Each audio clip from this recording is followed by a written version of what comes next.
Madame, Monsieur, bonjour et merci. Merci de nous retrouver pour un nouveau forum. Après 4 jours d'attente interminable, Joseph Biden est élu 46e président des États-Unis. Joseph Biden qui renvoie donc dans les cordes d'un certain Donald Trump qui n'a pas peut-être dit son dernier mot. Quelles leçons tirer de ces élections américaines pour l'Afrique? Nous en parlons avec Dr Aubin Kodjovi-Nathan qui nous fait l'honneur d'être au plateau aujourd'hui. Dr Nathan, bonjour. Bonjour Gilles, et bonjour à tous les téléspectateurs. Bonjour à la jeunesse togolaise et bonjour aux acteurs politiques togolais. Et comment allez-vous? Je vais super bien par la grâce et je me porte très bien. J'espère que c'est de la même à ce votre niveau. dossier américain, vous le connaissez très bien pour avoir vécu pendant longtemps aux États-Unis. Vous avez fait une vingtaine d'années sur ce continent. Oui, justement 19 ans, plus précisément. On suit point par point toute l'évolution de la politique américaine et surtout les élections parce que ça nous importe beaucoup. Est-ce que vous n'êtes pas américain d'ailleurs par hasard? Je suis américain par citoyenneté, naturalisation, je suis américain, mais foncièrement je suis togolais, je suis fier de l'être. Donc cette première partie sera consacrée à ces élections américaines. Dans la seconde partie, nous évoquerons les leçons tirées de ce scrutin, notamment les contestations électorales en Afrique, comment les gérer, avec l'exemple de la Côte d'Ivoire, de la Guinée et même du Togo, et comment comprendre le changement de paradigme que vous avez introduit pour votre mouvement La Nouvelle Vision avec le triptyque contribuer, collaborer et contraindre. Vous nous direz à quoi cela rime concrètement, mais je voudrais démarrer donc avec les élections aux États-Unis. Vos premières réactions, Monsieur Ton, après l'élection de Joe Biden, êtes-vous heureux de la défaite de Trump ou de la victoire de Joseph Biden? Merci pour la question. Est-ce qu'on se dira si l'on est heureux ou pas? Je crois que le principal sujet, bien, les éléments qui doivent nous pousser à nous prononcer doivent être les grands axes de la politique que nous attendons voir l'Amérique jouer. Aujourd'hui, nous savons qu'on a au moins 3 à 4 grands dossiers, 4 grands dossiers que le président américain doit assumer. Il y a d'un côté le dossier sur le plan international qui a à gérer. Il y a le dossier sur la maladie, la pandémie Covid-19 qui est à gérer. Il y a l'économie interne des États-Unis qui est aussi à gérer. Et en fin de compte, si on peut considérer ça comme un gros dossier, c'est la réunification des États-Unis, surtout après tout ce que nous avons eu à connaître ces derniers jours durant les élections aux États-Unis. Donc, c'est suivant la politique que ce nouveau président mettra en œuvre que nous pourrons nous prononcer si c'est une bonne chose ou pas. Parce que, après tout, nous devons nous éloigner de la culture de la personnalité pour aller toujours vers l'analyse du fond des programmes de nos candidats. Donc, pour nous, aujourd'hui, ce serait un peu difficile de nous dire oui, on est heureux ou pas parce qu'on ne sait pas ce que Joe Biden va servir. Néanmoins, nous anticipons qu'il y aura une amélioration, surtout sur le plan international, les dossiers sur le plan international, parce que ce n'est que le 4 novembre que les États-Unis se sont retirés, par exemple, de l'accord de Paris. Sur le climat. Oui, donc pourquoi, qu'est-ce qui sous-tend cette décision du président américain et qu'est-ce que Joe Biden fera à son tour? Parce qu'il n'est pas... on ne peut pas se donner d'être dans des accords pour être dans des accords. Il aura certainement ses raisons du retrait, mais qu'est-ce que Joe Biden fera? Quels seront ses arguments pour ça? Nous voulons voir un monde apaisé, où il y a de ces genres de choses que nous attendons voir à travers le programme de Joe Biden avant de nous dire si c'est réellement une bonne chose d'avoir un Joseph Biden à la tête des États-Unis, contrairement à Donald Trump. On va revenir sur ces dossiers un à un, mais Aubin Kodjovi-Nathan, dites-nous, vous êtes tout de même content du changement de président? Oui, obligatoirement, parce que nous sommes tous, tout le monde sait qu'il y a toujours un fruit dans l'alternance. Quand ça change, ça permet à ce que le nouveau venu essaie de faire plus que celui qui était là. Donc déjà, cette concurrence de chercher à faire mieux que son prédécesseur donne une plus-value à la gestion du pays. Donc, voir certainement aux États-Unis, après 2 mandats au plus, il doit avoir l'alternance. Mais à chaque fois qu'on a une alternance, c'est une chose positive la plupart du temps. Mais est-ce que cette alternance n'est pas intervenue trop tôt, puisque Donald Trump n'a fait que 4 ans après tout l'espoir qu'il a suscité, les promesses qu'il a faites? Son mur n'est pas encore construit. Non, je ne pense pas que c'est trop tôt. Déjà, la Constitution a prévu un mandat de 4 ans. Cela voudrait dire qu'un président peut ne faire que 4 ans. Donc, il ne sera pas surpris. Ce n'est pas un changement de Constitution, comme ça se fait très souvent ici, dans nos pays. Mais il sait qu'à la fin de 4 ans, il pourrait partir. Donc, s'il arrivait qu'il part, je ne dirais pas que c'est trop tôt. Mais je pourrais comprendre en voyant, en suivant, en analysant tout ce qui a été fait par la politique Donald Trump, qui sont un peu choqués de voir qu'ils ont été mis à la porte après ces 4 ans de temps, puisque pour eux, ils se sont battus sur plusieurs points, notamment l'économie. Exactement, ils ont eu de très bons résultats sur le plan de l'économie. Justement. Le chômage a connu une baisse drastique. Exactement, mais il avait beaucoup de points sur lesquels il comptait. D'autant plus que quand vous voyez la manière dont il était venu en premier lieu, je pense qu'il a surpris le monde. Maintenant, il n'avait pas réellement fait et eu l'opportunité de travailler, d'avoir des résultats de référence avant d'être président en premier point. Mais cette fois-ci, il se dirait certainement qu'il a fait beaucoup d'exploits. Quand on voit par exemple comment il a pu gérer la guerre avec la Corée du Nord, comment il a pu gérer certaines tensions dans le monde, comment il a pu changer, surtout sur le plan économique, ce qui s'est passé dans le monde américain, il pourra se dire que cette fois-ci, au-delà de ce que j'ai eu à faire en première session, en ne parlant que de la politique, maintenant j'ai des actions de référence. Mais ces actions de référence n'ont pas suffi à Donald Trump de devenir président, parce qu'au-delà de toutes ces actions, il faudrait aussi analyser l'intérieur de nos populations, c'est-à-dire ce qui se passe dans nos maisons. Nous avons vu sous la présidence de Donald Trump la tension entre les Noirs et les Blancs. Et on sait que ça existait depuis, mais il y a eu tellement de déchirements qui se sont produits. Qu'est-ce qu'il a pu faire? Il y a eu beaucoup de promesses aussi qui ont été faites durant sa campagne en premier lieu, qui n'ont pas eu satisfaction. Donc, tellement de choses à revoir. Donc, je crois qu'ils ont sous-estimé certains points. Et surtout, la manière de voter. Parce que nous sommes dans une période où aller voter, à cause de la maladie, de la pandémie qui est là, les gens ont eu peur. Mais les démocrates ont su utiliser cette opportunité, le vote par anticipation, le vote par correspondance, pour encourager beaucoup de ceux qui croient en eux à voter. Donc je crois que c'est ce qui a joué foncièrement à l'avantage de Joseph en cette période. Mais est-ce qu'il ne faut pas concéder quelque part que les Américains ont été, entre guillemets, ingrats vis-à-vis de Donald Trump, et son côté un peu foufou a quand même joué contre lui finalement?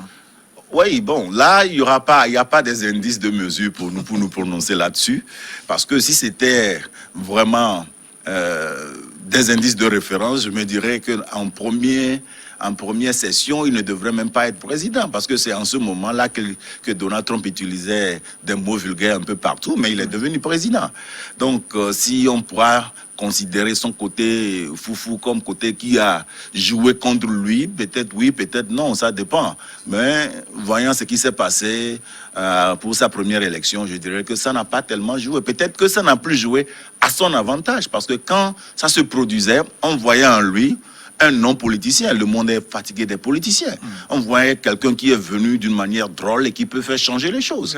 Donc, dire aujourd'hui que peut-être les Américains sont ingrats aussi serait un peu, selon moi, un peu décalé, d'autant plus que l'attente peut être positive, mais elle peut ne pas être atteinte.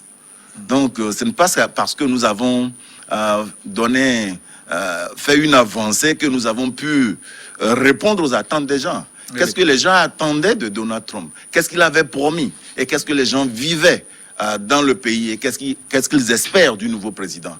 Donc tout ça là, on jouait à son désavantage et à l'avantage de Joe Biden. Mais fondamentalement, est-ce que ce n'est pas le coronavirus qui a emporté Donald Trump? Sans cette pandémie, est-ce qu'il n'aurait pas aisément été réélu à la tête des États-Unis, Donald Trump? Donc, quand on gouverne, on se prépare à tout.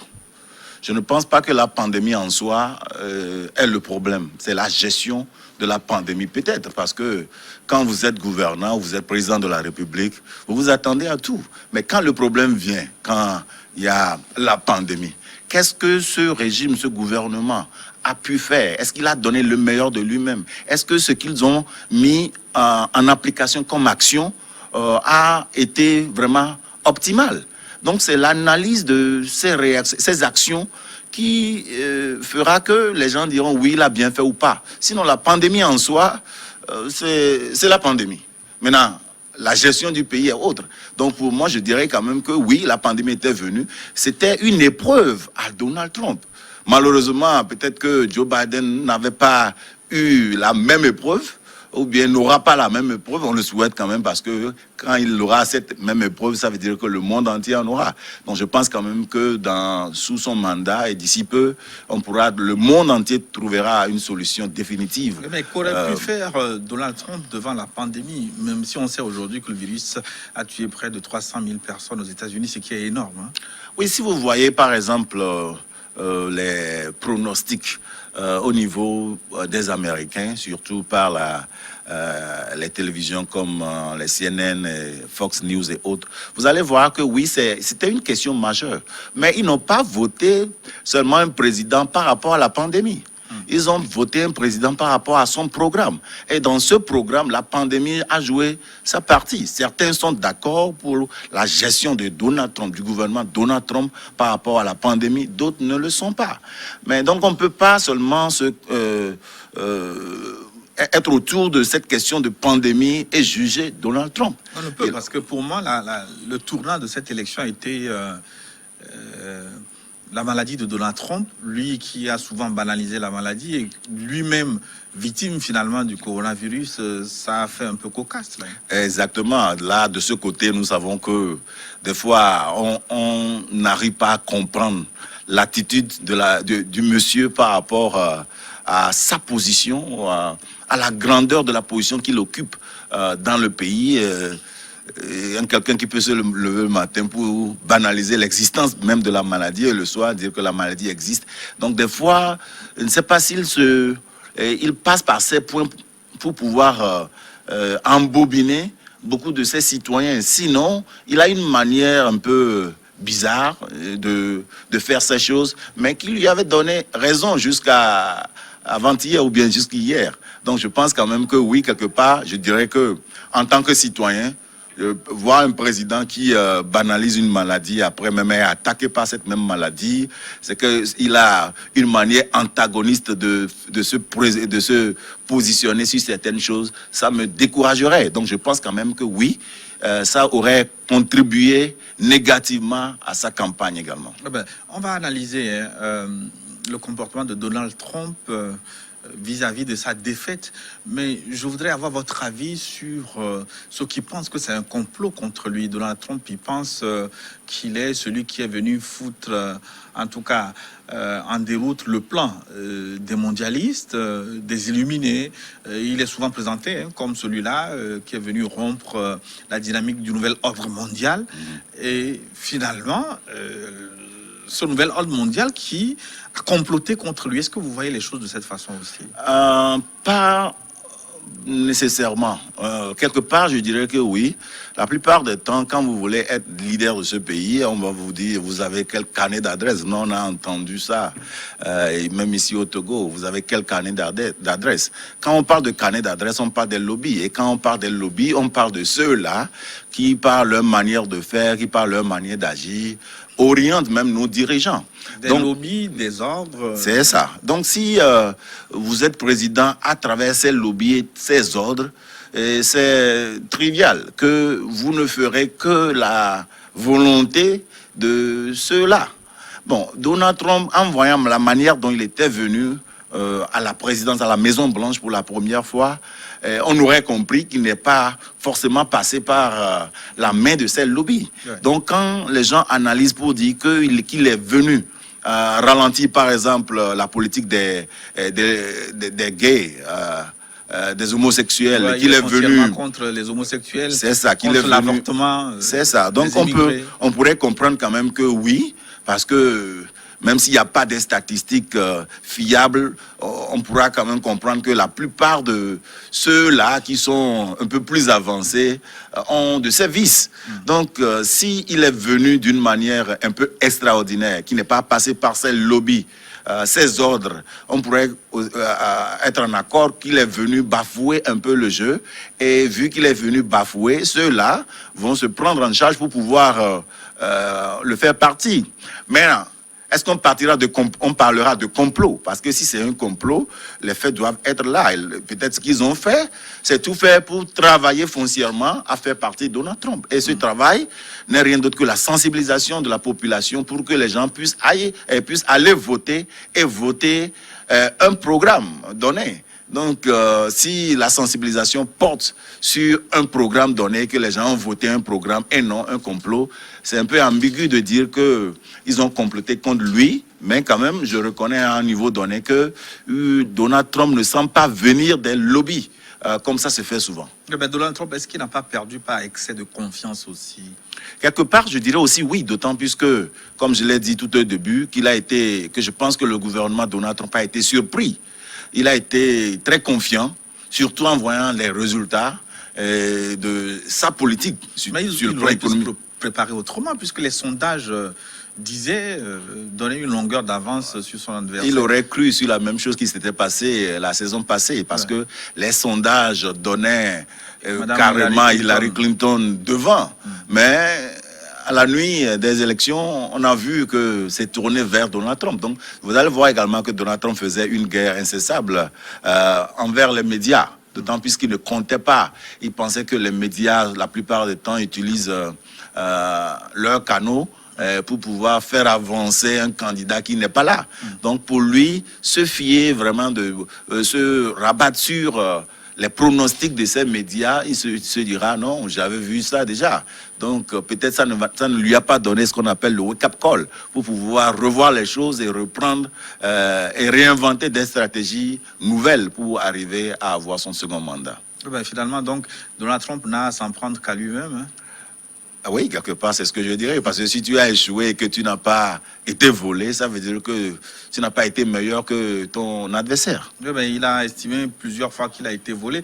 Mais ça, nous en parlerons de la seconde partie. Hein, parce que c'est quand même cocasse que ce soit les États-Unis considérés comme la plus grande démocratie au monde, ou en tout cas l'une des plus grandes démocraties au monde, qui donne lieu à ce spectacle d'élections contestées. Ça fait quand même bizarre. Bizarre peut-être, ça dépend de la manière dont les gens lisent la chose, parce que la contestation, c'est dans la Constitution. Si la contestation est dans la Constitution américaine, qu'un président conteste, je ne vois pas ce qui a créé l'effet bizarre dans l'élection présidentielle aux États-Unis. Et les lois ont été prévues parce qu'ils savent que ça pourrait arriver. Donc, et la loi dit, si vous vous sentez illégalement battu, vous pouvez faire des recours. Et Donald Trump a fait des recours. Maintenant, pour faire des recours, il faut des éléments qui supportent ces recours. Bon, je pense que, contrairement à ce que beaucoup de gens pensent, les États-Unis, une fois encore, ont démontré la qualité d'une démocratie. Donc, comme on aura à discuter dans une seconde partie, on en parlera un peu plus profondément sur le pourquoi j'ai cette position. Joe Biden, donc, comme on l'a dit, a été élu 46e président des États-Unis. Il a promis tout de suite être le président qui unifiera l'Amérique après 4 années de tumulte et de division. Joseph Biden. Je suis un démocrate fier, mais je gouvernerai en tant que président américain. Je travaillerai aussi dur pour ceux qui n'ont pas voté pour moi que pour ceux qui l'ont fait. Que cette sinistre ère de diabolisation de l'Amérique commence à s'achever ici et maintenant. Ce soir, le monde entier regarde l'Amérique. Je crois qu'au mieux, l'Amérique est un phare pour le monde entier. Et nous menons non seulement par l'exemple de notre puissance, mais par la puissance de notre exemple. J'ai toujours cru, et beaucoup d'entre vous m'ont entendu le dire, car nous pouvons définir l'Amérique en un mot, possibilité. I've always believed we can define America in one word: possibilities. And to the American people, Au peuple américain, peu importe pour qui vous avez voté, je m'efforcerai d'être une vice-présidente comme Joe Biden l'a été pour le président Obama. Loyale, honnête et préparée, me réveillant chaque jour en pensant à vous et à vos familles, car c'est maintenant que le travail commence. is when the real work begins.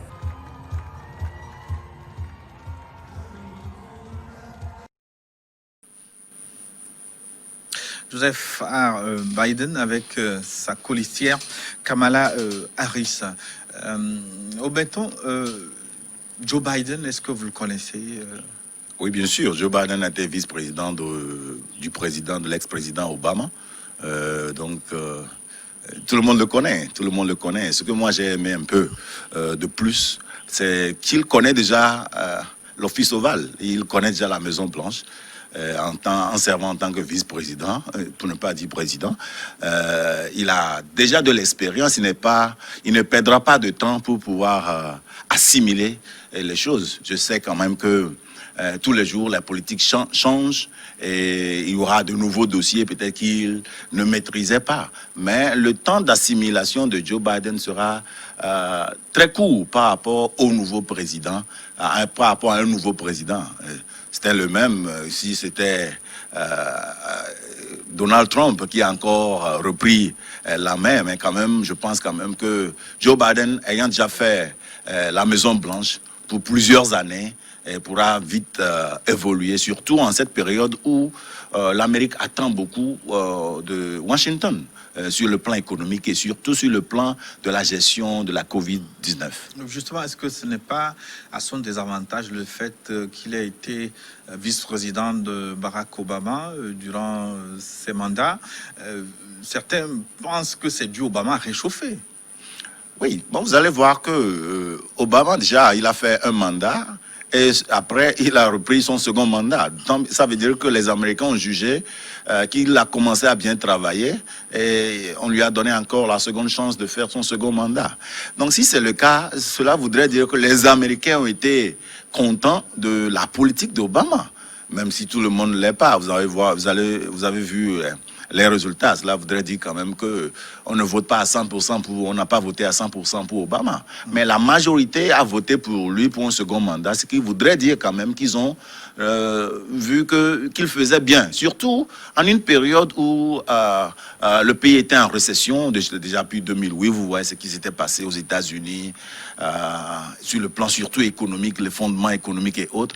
Donc Obama a pu faire beaucoup de choses. Et je voyais lorsqu'il faisait sa campagne pour Joe Biden, il disait que oui, beaucoup d'Américains voudraient que je revienne. Mais la constitution américaine ne le permet pas. Mais si vous me voulez, la clé, c'est Joe Biden. Donc cela voudrait dire quand même que Joe Biden, plutôt ayant été vice-président de Obama, ça a contribué énormément à son élection. Ben, en quelque sorte, c'est une sorte de retour d'Obama au pouvoir. Hein? Oui, et retour d'Obama ou bien retour de la politique d'Obama. C'est-à-dire en Afrique, on parle plutôt des hommes qui reviennent, mais je pense que ici on considérera plus le retour de la politique d'Obama, c'est-à-dire la politique des démocrates qui a été mise en application par Obama. Et nous avons vu au moment où on était enfoncé dans le trou, Obama a pu faire beaucoup. Donc si en ce moment-là, Joe Biden était avec lui, ils ont pu travailler en ces moments très durs jusqu'à arriver à là où nous sommes aujourd'hui. Donc quand Joe Biden prendra la Maison Blanche, ça pourra aller plus loin. Donc je pense quand même que... Finalement, donc, est-ce qu'on peut se dire avec un peu de recul que les démocrates ont fait un mauvais casting en quelle année? En 2016 déjà, quand Obama partait, s'ils avaient positionné un certain Joe Biden au lieu de Madame Clinton, est-ce que les résultats n'auraient pas été autres? Bon, mais peut-être que la plupart du temps, quand vous voyez l'historique, vous allez voir que il y a eu tellement de fluctuations entre républicains et démocrates. Il y a eu des temps où ils ont fait trois. Il était quand même très populaire. Hein. Il y avait un matelas de popularité sur lequel Mme Clinton avait surfé. Mais est-ce que l'Amérique était prête à élire une femme présidente? C'était ça la question. Ouais, voyant les résultats, on dirait non, parce que Clinton n'a pas été élu président des États-Unis. Néanmoins, on a vu que le vote populaire, c'était Hillary. Donc, quelque part, d'une manière démocratique, si on voulait parler de démocratie par la voix du peuple, pas seulement les tests à travers les grands électeurs, le programme des grands électeurs, on dirait que oui, l'Amérique était prête à l'avoir, mais le système que l'Amérique avait mis sur pied n'avait pas démontré cela à travers les tests de la Constitution. Donc je pense quand même que si l'Amérique n'était pas aussi prête, déjà en 2016, on aurait vu un écart très grand entre Donald Trump et Hillary Clinton. Donc je pense quand même que Donald Trump a eu l'avantage de ne pas être un politicien ordinaire qui est venu. Il a eu l'avantage de prouver qu'il a été un businessman aguerri qui a souvent réussi. Donc les gens ont eu confiance de voir un homme qui ne vit que par l'adage réussite à la tête de leur pays. Donc, il y a eu beaucoup d'indices qui ont donné l'avantage à Donald Trump. Dire que l'Amérique n'était pas prête pour Hillary, quelque part, oui, parce que les résultats ne l'ont pas prouvé d'une manière, mais je pense que l'Amérique est tellement avancée pour accepter quiconque à la tête, pourvu que cette personne porte vraiment le flambeau de la politique que le peuple espère. Ah ouais. Beaucoup de gens attendent le nouveau président, Joe Biden. Vous avez parlé de l'international. Oui. Il a été applaudi, en tout cas après son élection. Les réactions sont très favorables pour Joe Biden. On peut dire que rien qu'avec son élection, il est en train de changer les rapports dans le monde déjà, Joe Biden. Oui, je pense que c'est pourquoi je l'ai catégorisé dans les 4 grands chantiers que le président américain aura comme défi devant lui. Parce que les relations internationales, ça joue beaucoup. Nous avons vu en période de Covid comment Donald Trump a décidé de sortir de l'Organisation mondiale de la santé.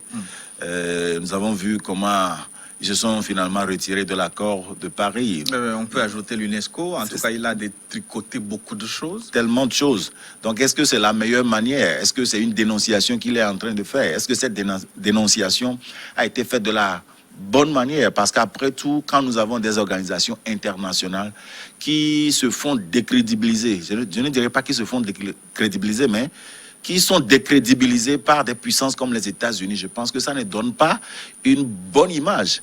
Parce qu'après tout, ces organisations doivent avoir les crédits nécessaires pour pouvoir impacter sur beaucoup de choses dans nos pays individuels. On voit le cas de la maladie Covid qui n'a pas de frontières. Donc s'il n'y a pas de ces genres d'organisations qui sont là pour pouvoir intervenir à des moments donnés, je pense que ce n'est pas une bonne chose. Mais en même temps, le reproche que Donald Trump fait à l'égard de ces organisations, ce reproche est juste dans une certaine mesure. C'est justement la raison pour laquelle je me demandais si la sortie a été faite de la bonne manière, parce que il ne sort pas pour sortir, il est sorti parce qu'il a vu beaucoup de choses. Donc, est-ce qu'il pourrait peut-être, d'une manière ou d'une autre, utiliser sa force ou bien la puissance des États-Unis pour faire changer des choses? Pour vous, il aurait pu changer de l'intérieur. De l'intérieur. L'OMS et toutes les organisations, surtout pour l'OMS, en ce moment où le monde entier est contré par cette maladie, sorti encore de cette organisation, je pense que c'était un peu trop. Mais il aura ses raisons. Je ne dis pas que ces organisations sont des dieux sur terre, parce que on voit comment même les organisations régionales de l'Afrique ne prennent que des décisions qui vont souvent, selon nous, à l'encontre de ce que nous désirons dans nos pays. Donc nous ne sommes pas des organisations sans faute. Mais si c'est le cas et que Donald Trump a pu identifier les insuffisances beaucoup d'insuffisances dans ces organisations. Je pense que c'est le moment où l'Amérique doit faire impact sur ces organisations internationales parce que sorti de là, oui, l'Amérique est sortie, mais le monde y est. Or qu'en Amérique, on se bat également pour avoir un monde paisible, un monde évolué. Alors, le président français Emmanuel Macron a félicité Joe Biden. Il a appelé, par exemple, à agir ensemble pour relever les défis d'aujourd'hui. Est-ce que vous pensez que Joe Biden va pouvoir faire un rétropédalage et réinsérer les États-Unis dans le concert des nations plutôt que de s'aligner sur l'ancienne politique de Donald Trump pour qui c'était plutôt l'Amérique d'abord? Oui, je pense que c'est une possibilité. Mais tout ce que je sais, c'est que après les élections, les Américains ne vont pas continuer à se déchirer, comme on le fait souvent en Afrique. Il ne va pas essayer de retourner immédiatement pour prouver qu'il est meilleur à son prédécesseur. Mais s'il juge le retour des États-Unis important en ce moment, il le fera pour le bien du monde et le bien des États-Unis. Mais il ne le fera pas pour faire voir aux autres pour démontrer que oui, mon prédécesseur est sorti, mais moi je reviens. Non, il va tout faire pour ne pas salir l'image des États-Unis. Il a bien dit dans son message qu'il est élu il a fait la campagne comme démocrate et il est élu parce qu'on l'a voté démocrate.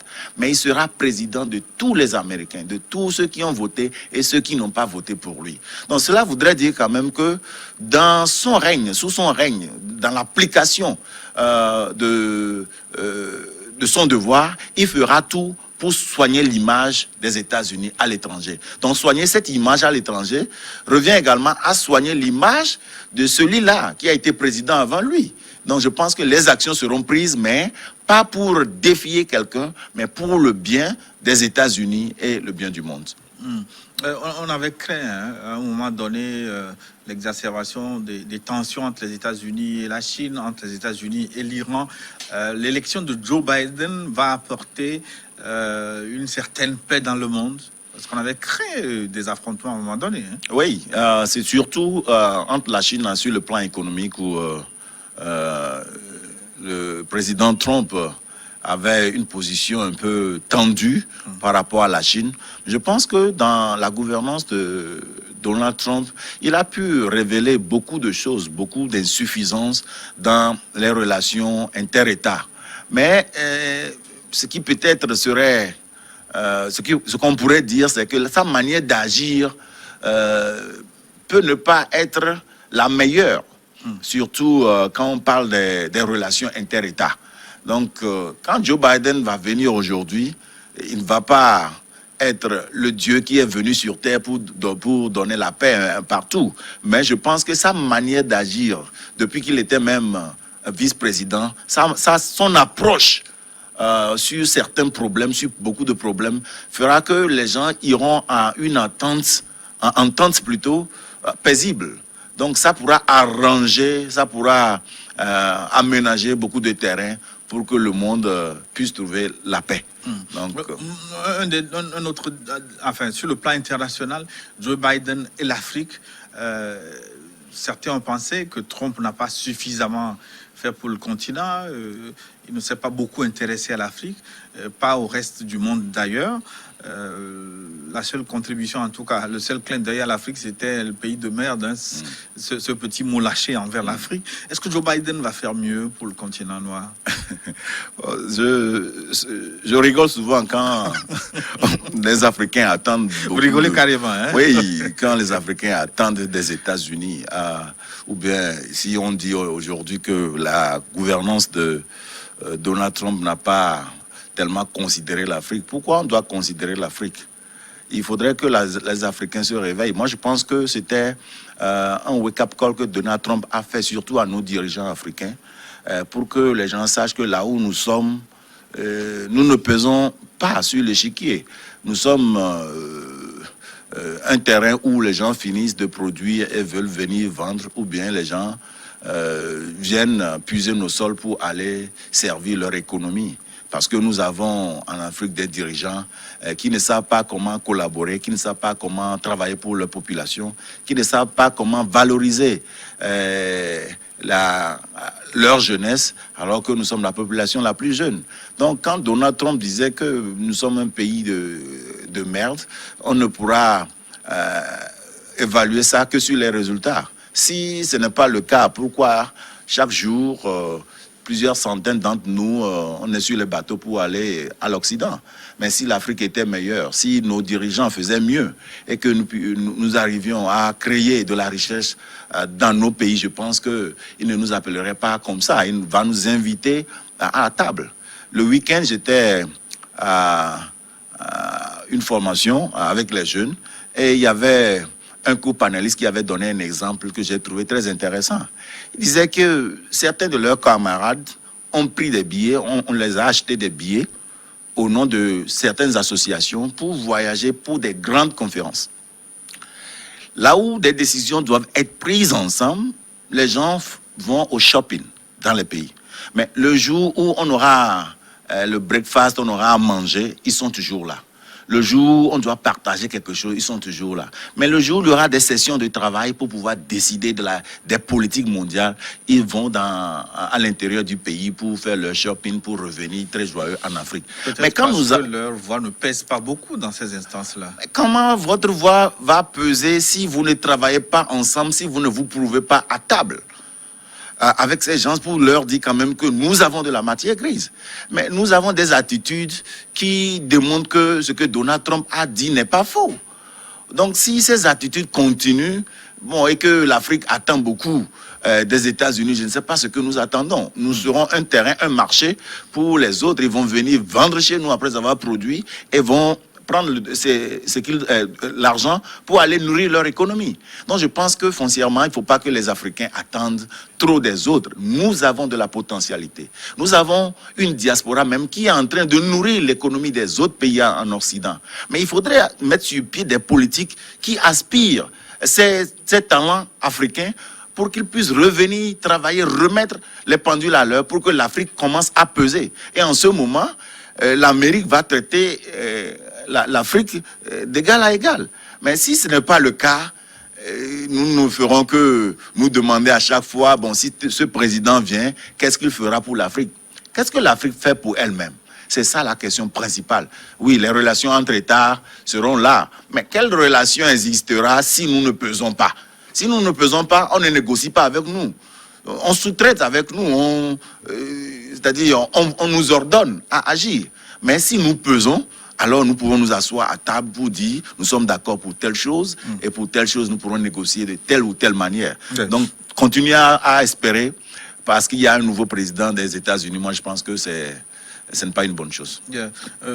Votre attente aussi pour le nouveau président, c'est la gestion du vivre ensemble aux États-Unis. Vous avez parlé de réunification des États-Unis, un pays quand même très divisé après le mandat de Donald Trump, mais ça ne date pas de l'époque de Donald Trump. Est-ce que vous pensez que Joe Biden pourra agir sur la division de l'Amérique? Est-ce qu'il peut réussir cette mission?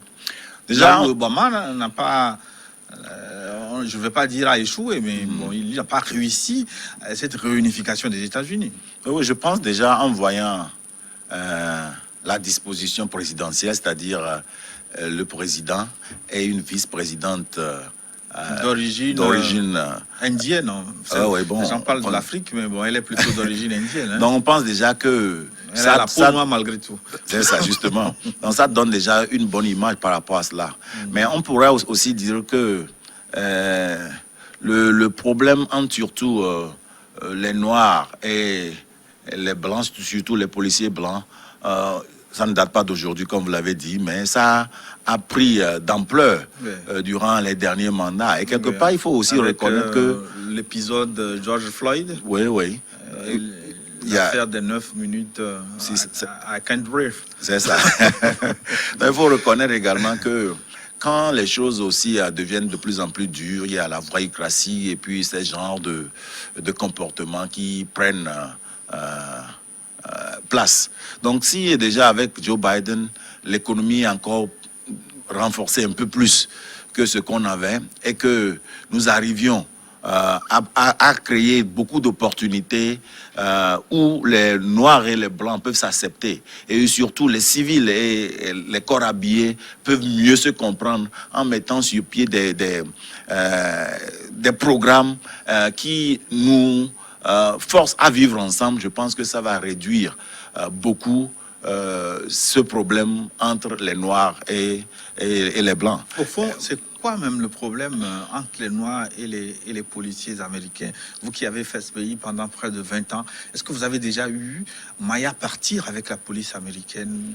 C'est quoi l'histoire? Je pense qu'au-delà de tout, oui, on parle d'un pays où il y a l'existence des Blancs ou des Noirs, mais vous savez, si moi-même je prends la nomenclature du pays, à un moment donné, si par exemple vous allez dans une ville et on appelle cette rue Martin Luther King, tu n'as pas besoin de te poser beaucoup de questions. Tu sais que c'est l'agglomération des Noirs.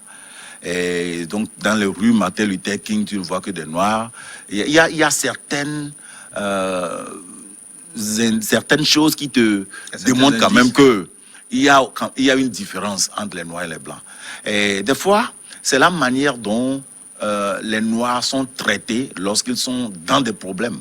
D'abord, ils sont considérés, il y a la stigmatisation, ils sont considérés comme des gens un peu plus violents. Et quand la police les arrête, c'est-à-dire la manière d'agir, surtout dans les rapports, dans les statistiques, envers les Noirs, c'est un peu plus dur que la manière d'agir envers les Blancs. Et ce que je pourrais dire encore pour étayer cette différence, c'est qu'en tant que coach de recherche doctorale avec beaucoup d'étudiants, ceux qui ont fait les études par rapport à l'incarcération des Blancs et l'incarcération des Noirs, tu vas voir que pour le même crime, le temps de prison d'un Noir est souvent plus que le temps de prison d'un Blanc. Et pour le même délit, il y a beaucoup plus de Noirs qui vont en prison que de Blancs. Justement. Selon Donc, les statistiques. Ces statistiques en elles-mêmes sont assez pour prouver quand même qu'il y a une discrimination. Donc cette discrimination cause déjà une haine au niveau de certains Noirs. Est-ce que vous l'avez vécu aussi? Personnellement, non. Personnellement, non. Non. Pourquoi? Parce que vous ne sortiez pas beaucoup ou vous vous faites respecter?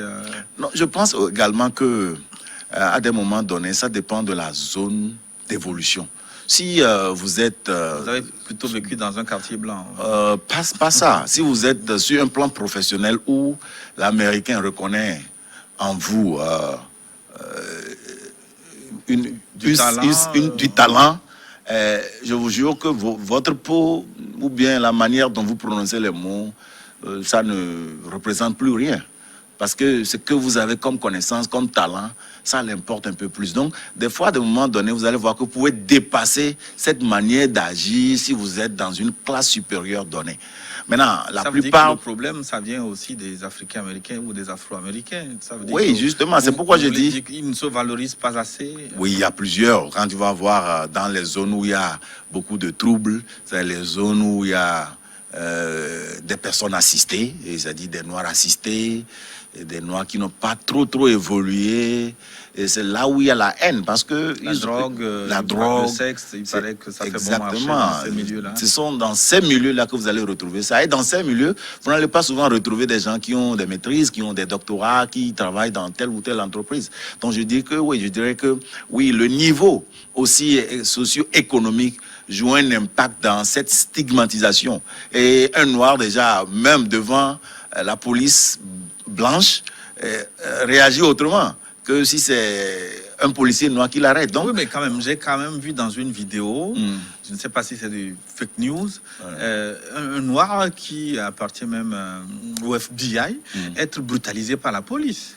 Ah oui, bon, il en a. Des fois même, vous allez voir que dans le groupe des policiers, il peut y avoir même des policiers noirs. On ne dit pas que ça n'existe pas, mais en majorité, nous avons, suivant les statistiques, nous avons compris que la manière dont la police traite les noirs est un peu différente de la manière dont on traite les blancs. Et de la même façon, la réaction des civils noirs par rapport aux interpellations des policiers blancs aussi jouent. Donc c'est un problème de stigmatisation qui doit être levé. Sinon, les Noirs, surtout de la classe, je dirais, basse ou moyennement moyenne, voient en ces policiers blancs leur ennemi.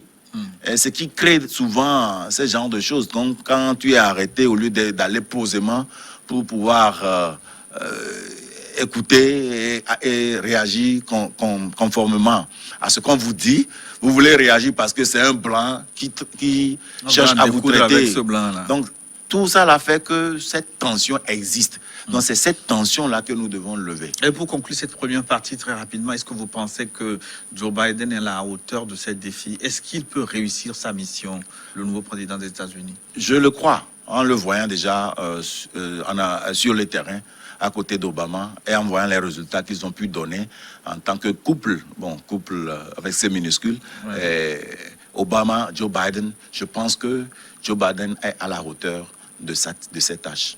En tout cas, qui vivra verra. On va marquer une pause pour une nouvelle édition du journal. On va se retrouver dans une dizaine de minutes pour évoquer les allégations de fraude qui ont émaillé ces élections aux États-Unis.